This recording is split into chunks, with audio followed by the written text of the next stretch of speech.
contractor fraud? It's still around. I mean, we still receive complaints about people, and they do this mostly door to door. You might have a contractor's license, but not for what they're trying to get you to do. So they might have a contractor's license to, say, be an electrician. Mm-hmm. But they're telling you that your trees need to be trimmed or your wall needs to be fixed, and I can do it for you for cash. Mm-hmm. I would suggest to people when they call us, and usually they call one of our sister agencies within DCCA, is get the business card, because on the business card it will say what kind of license they have, Mm-hmm. and then you can look it up. Yes, yeah, Or they may not have a license Yeah. at all. right, They just present a business card that has a number on it. right. So they do a lousy job. Or they don't even Or they start don't the show, job. yeah, right. They don't show up. But They'll, they've got, they'll tell you your 300 roof needs to be repaired, yeah, and it'll cost you $20,000. Pay me $10,000 now so I can buy the roofing material, yeah. and then yeah. you never see them again. What are some practical things that you can do, okay, to help the elderly? Yeah, certainly, any financial institution will help you manage the person's finances to protect them from excessive vulnerability. So, talk with your bank about that. What are examples? Well, they can lower the limit on your credit card. Mm-hmm. They could move the monies in your checking account to another account that isn't a transaction account, Mm-hmm. so that it limits your exposure. That's really a good term. Limiting the exposure that your elderly parent or relative has and going about doing that. So the institution can take those steps, all right? So we said lowering the credit card limit, transferring funds out of and giving them what basically is their allotment of money that they can get access to do their thing versus they're gonna have to have you as a joint signatory. Well, is that another one, to have the fact that you, in the big financial transaction, you should be a joint signatory requirement? Is that the right term to use? Right, you Okay. could do that. Okay, Some of the other things is that you don't want to limit too much of what's happening to your elderly parent. no, of course not, of course not, yeah. Because then that's what breeds that trust with a stranger, Mm-hmm, right? Because then they want to somehow buy their way out to freedom, so to speak.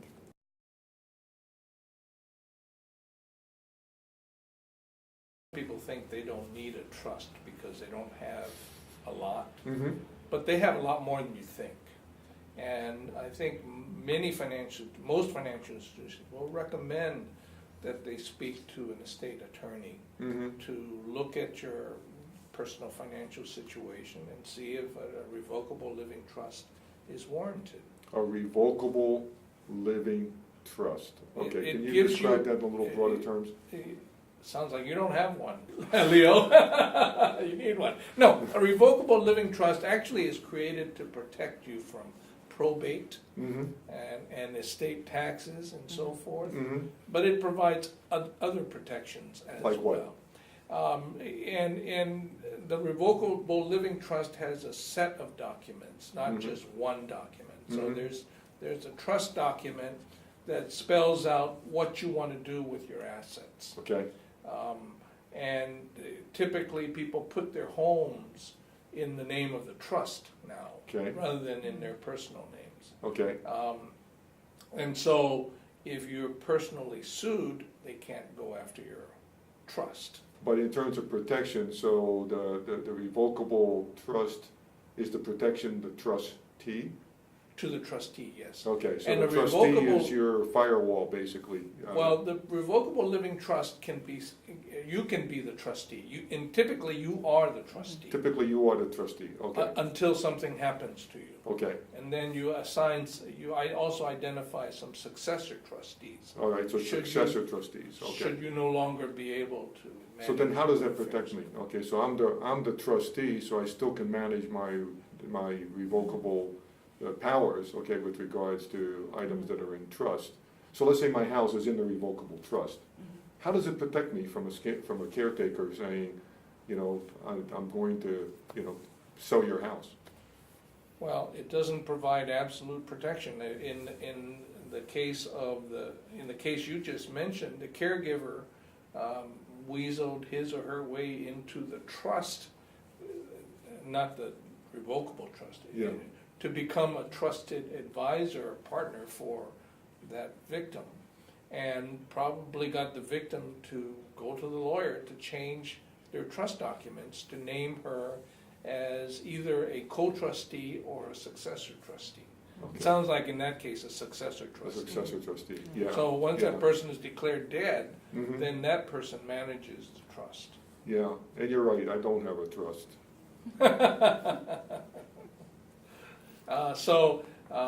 In addition, we're getting a little bit beyond the realm of fraud, but a revocable living trust typically has a long form, a short form, a power of attorney, a will, and the will really serves very little purpose because most of the assets are already in the trust. Yeah, And then advanced health care directive. So Yeah. there's a whole series of documents right. intended to help simplify your life Mhm. and yet continue to give you the control you need for your own personal finances. You think you are, being targeted by a scammer. Mhm. What do you do? You can file a complaint. What we generally tell people is, just like the campaign that we have running, is, is it for real? Mm-hmm. You should stop and think about what it is that they're asking you to do. Okay. Anytime someone is asking you to give money so that you can get money, Mm-hmm. that's probably not real. Mm-hmm. So you receive a complaint and says, I'm getting this suspicious call from Jamaica or Nigeria or Oregon, but it sounds like somebody out of a foreign country. Mhm. One of the issues is very rarely do you get a response. How do you deal with that? So if you file a complaint with us, with our department or our division, typically, we'll run back to you and ask for additional information. Because Mhm. usually when you have a complaint, just say, I think I've been scammed by X person. Well, Mhm. we need additional details. The investigation part of that is a lot of going back and forth. There is a lot of going back and Right. forth. Okay. And we only do that if you disclose to us that, you give us your name and your contact information. Mm-hmm. What happens to a lot of people, I think that either because they're embarrassed or, that they're afraid of what's going to happen to them if they're complaining against the caregiver, is that they do this anonymously. Yeah, yeah.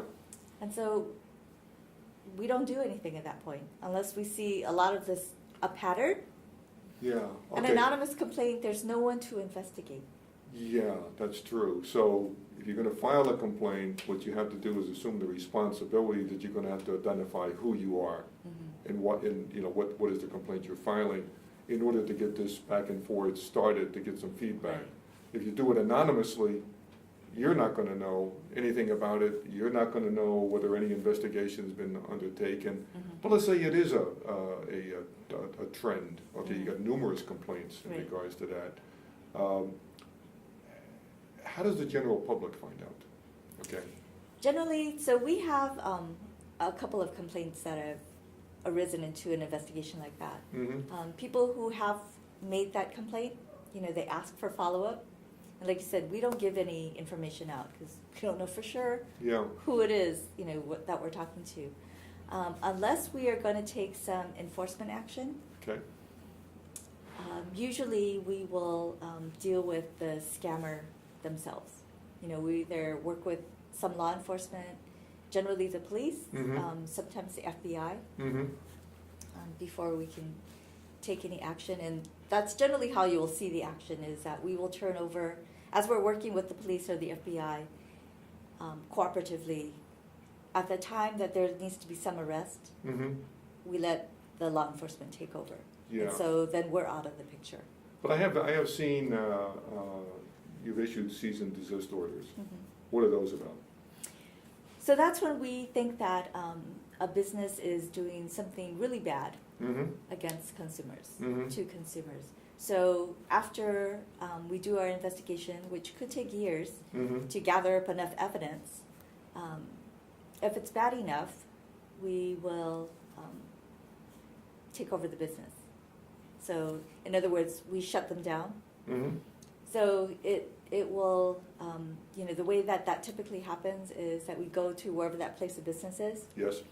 We physically take the keys, Change shut the them locks. down, right, the whole thing. We take all of the files, and so in our office, it looks like a warehouse. Because, we box up all everything, Uh-huh. and then we keep it because there's a record retention requirement for Oh, a lot of our yes. industries. Uh-huh. If we shut them down, we become the record retention group. That's why you get big offices. For the, Because they're for the paper multi-purpose. space, right? Storage of all the files. Right. So, Okay, so cease and desist, you can take over a business. What about restitution? we have ordered restitution to consumers who have been harmed. Mm-hmm. Either the companies, banks, or mortgage loan originator companies, escrow companies. We haven't done any, I don't think, for money transmitters, but we've all ordered these different companies to pay back consumers who we thought were charged fees that they weren't supposed to be charged. Okay. We don't publicize that in any way. So here we're talking about unscrupulous businesses. Absolutely, yeah. We're not necessarily talking about crooks, because you can't find the crooks. So, What kind of businesses are vulnerable to unscrupulous behavior? Is there kind of a leading list of number one suspect business, or is it the gamut that just happens to be individually? Yeah, I think it runs the gamut. Yeah. I mean, there have been a couple of articles in the newspaper about law firms who have been scammed. You would think that they are much smarter about. You mean lawyers are trusting without verification? Exactly. And what happens is their so-called potential client will send them a large check, and the law firm will deposit that into their account. Mm-hmm. And then the client will say, well, we really didn't mean to give you that $100,000. We really only meant to give you $50,000. So give us back $50,000. So law firms, trustee, they will give back good funds. Meanwhile, the fraudulent check bounces.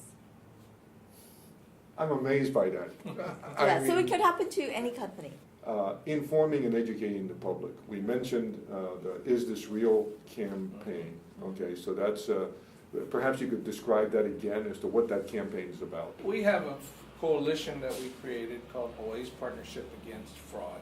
And it's comprised of state and city agencies that are devoted to caring for the elderly, as well as organizations like AARP and Better Business Bureau, Hawaii Bankers Association, Hawaii Credit Union League. Mm-hmm. All of these organizations have come together in a united effort to try to educate our community about the threat of financial scams.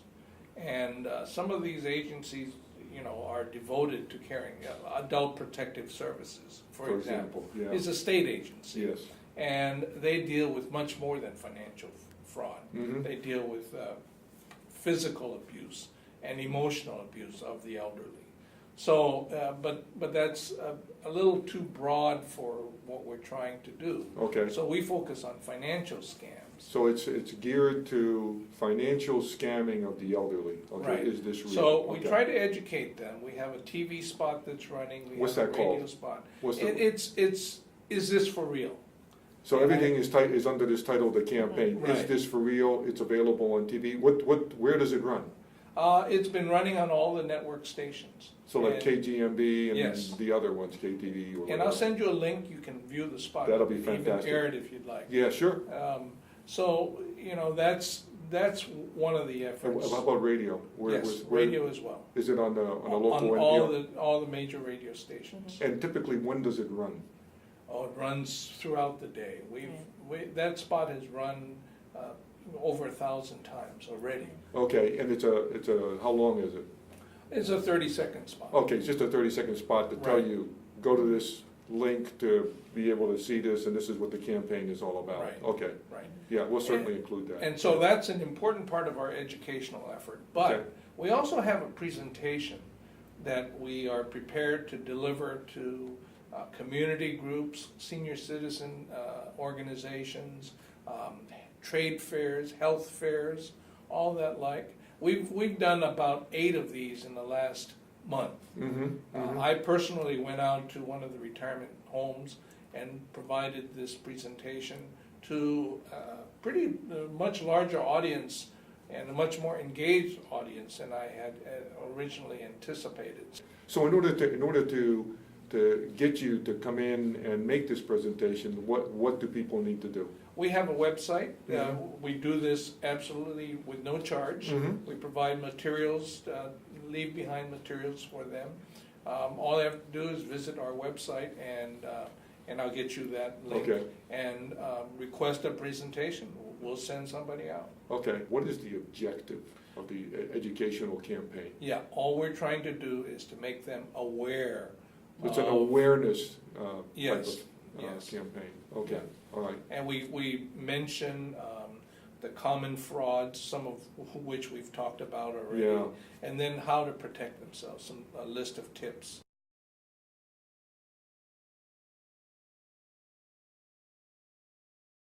So on our website, we are continuously refreshing that. So one of the things that we have learned is that to put out these short videos on what it is that we're doing, we have a number, well, I think we're limited to 2 actually, at a time. 2 at a So, time. right, 2 Well, at you a have to time. rotate them anyway, Right. because the message gets stale if you don't Right, change it so up. typically what happens is that we record something, we'll hold it, and like you said, we rotate it.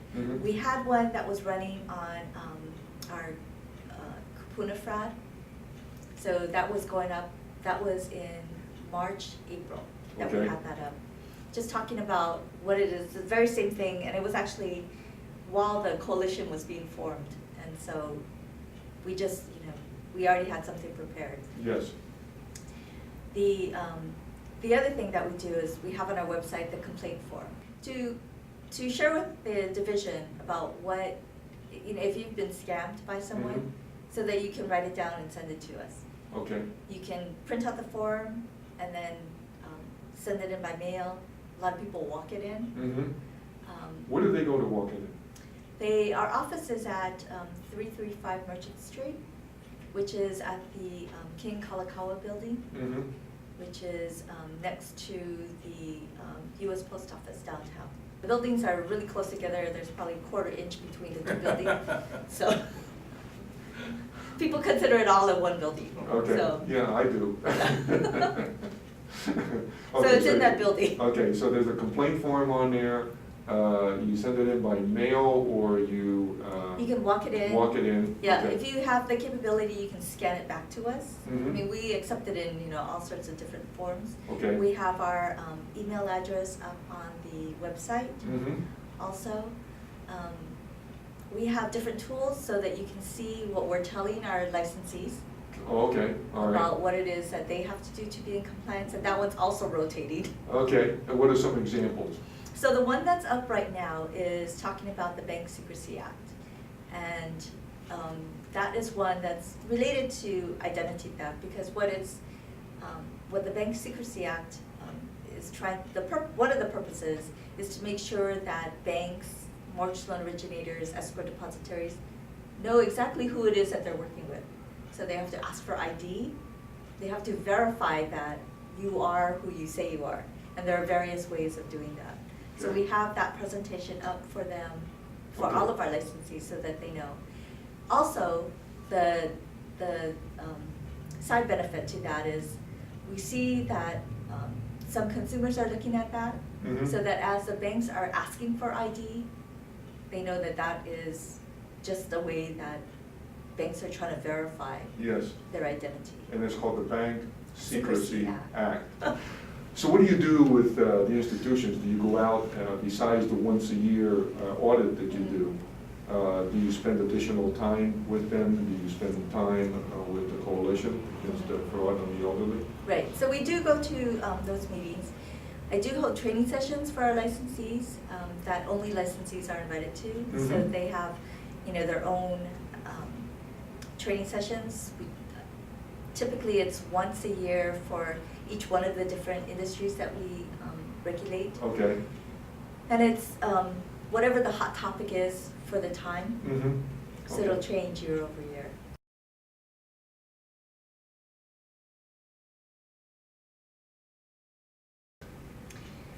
Well, for us, they need to contact at our office. So we are at the King Kalakaua building, as I said. So in person? Right. Okay. Or they can call us Okay. at, I hope you don't have, if you're calling and you want to speak in whatever language, press 1 through 15. yeah, right. And then, what area, they list all the areas, press Right. 7, 9, 15, whatever. We are supposed to use that system. I've chosen not to. Okay. So we have a direct phone number. A real person Okay. will answer. This could be a mistake because now you're going to get inundated with calls, but okay. We do get a lot of calls. But our phone number, our direct phone number is 808-586-2820.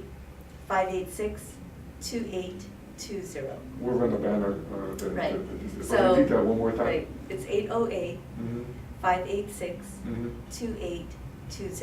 Okay. And a real person answers that phone. Okay. I might mention that, as we have worked with our coalition partners, we realize that there are so many resources available in the community to help with specific situations. Yeah. For example, there's a crew, part of Iris's organization, that manages investment frauds. Okay. And then there's the State Department of Human Services with the Adult Protective Services and so forth.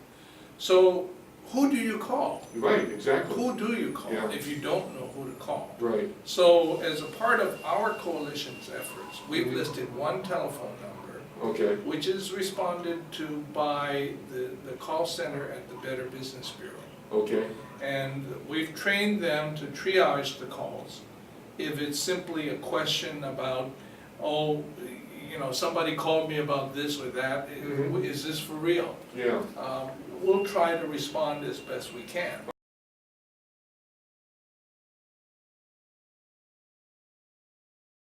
So in closing, would you like to kind of summarize for us as what your feelings are about this issue of scams and ID theft?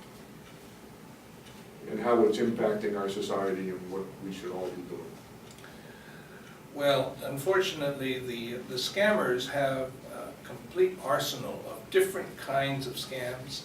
So sometimes you'll see one scam run for a while and then it'll go dark. And then another scam will surface. It's like a football team with a whole playbook of options that they can exercise depending on the situation. And so the banks will continue to do our part. There's a state law that says we should report all suspicious activity, and we will do that. If we are suspicious, either because somebody's at the teller line or at a branch requesting funds, or we even have, some of the banks have sophisticated systems in the back office to look for unusual activity on an account. I see. If you have never purchased multi-million-dollar jewelry, for example, and all of a sudden we see a transaction like that, we will question it. I see. And we'll probably contact you to say, is this your transaction? Wow. Yeah. So we will continue to do our part. The banking industry will continue to do our part to surface any concerns that we see for our customers. Of course, we surface it first with them, but we have an obligation to report these suspicious activities to the Adult Protective Services and to local law enforcement. And we work very closely with them. And they're very, very capable, and they do a great job to the best extent that they can with the limited resources that they have. But we will continue to do our part. Certainly to surface these issues, but also to educate our customers about protecting themselves. So as regulators, what we do is to help the banks and all of our other industries protect themselves against all of these different fraudsters. So although the banks might not think that the best service that we can provide them is to do these examinations that we do annually on both the banks and for our other industries, just to make sure that they have all of the tools that they need to combat all of these different sources of fraud.